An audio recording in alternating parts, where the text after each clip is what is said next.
Hi, everybody. It is the last day of June. It is June the 30th, and going through my day, rainy day. Not much to do outside, kind of an inside sort of day.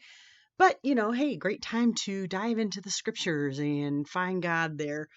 And so I am in Ephesians right now, Ephesians 5, I believe. And I'm getting to the part about wives and husbands. And as a wife who has a husband, this speaks to me. And it has some things that are not necessarily PC in it these days. And I find it very interesting. It starts out in verse 22. I believe I'm in 5. Yeah, I'm in 5. So 5:22, wives submit to your own husbands as to the Lord.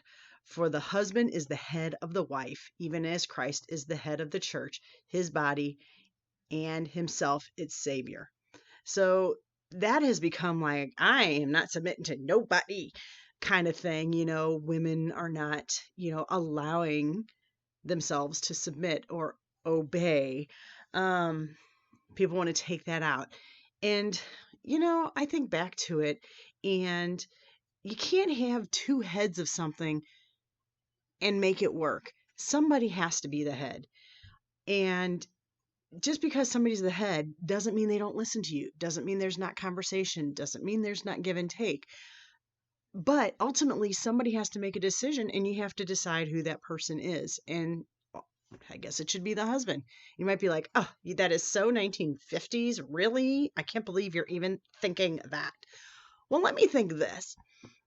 Back when I would say I chose my husband, but really God chose my husband for me. There's a whole experience there. Maybe I'll tell that story in another time.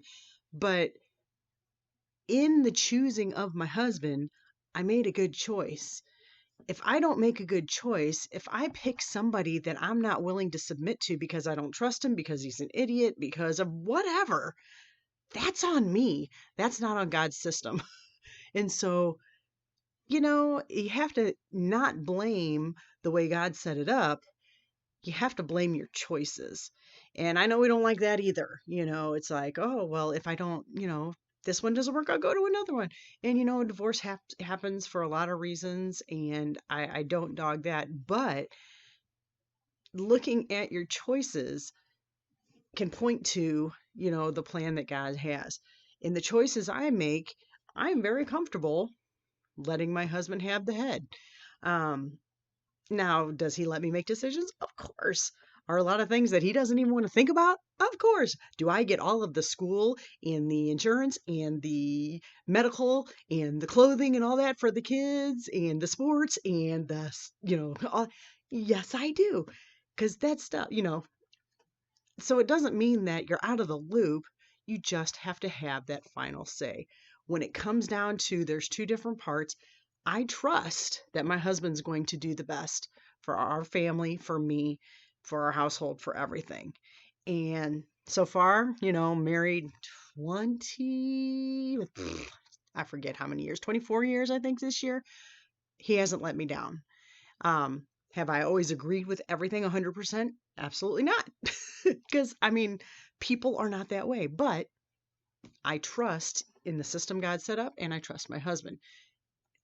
But again, that's the choice I made a long time ago. I didn't go blindly into it.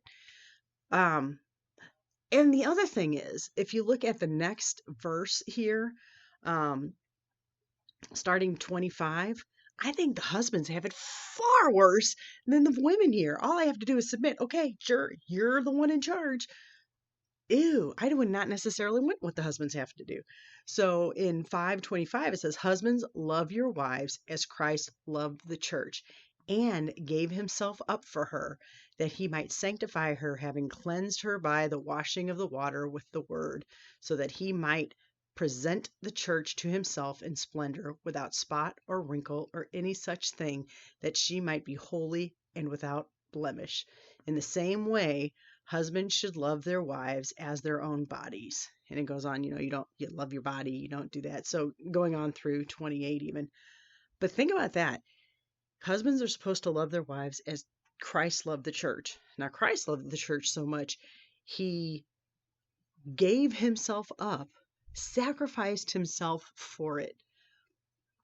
all I have to do is submit to him and say, okay, you have it. But he has to be willing to sacrifice himself for me, sacrifice himself for my family so that we are without blemish.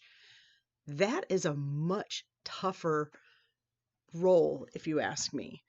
And so, Jesus loved me so much, he was willing to die on the cross. That's how much my husband should love me. He has to love me with that kind of love.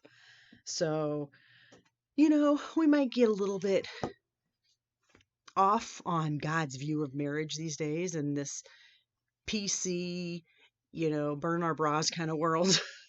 I guess I'm old fashioned in that sense, but I think, God being true to his word, this is a system, but it all goes back to the choices you make when you're choosing your mate.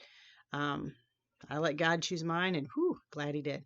Uh, and so, God just kind of reminded me as I got to this part how blessed I am to have my husband, and how blessed I am. He is a strong Christian man who loves me as Christ loves the church. I have lots and lots of instances throughout for that as well, where he has shown love above and beyond what he could have, should have, I don't know, but he did. Um, and so I am extremely grateful for that. So I see God in my marriage, absolutely, and that's where I want to keep him.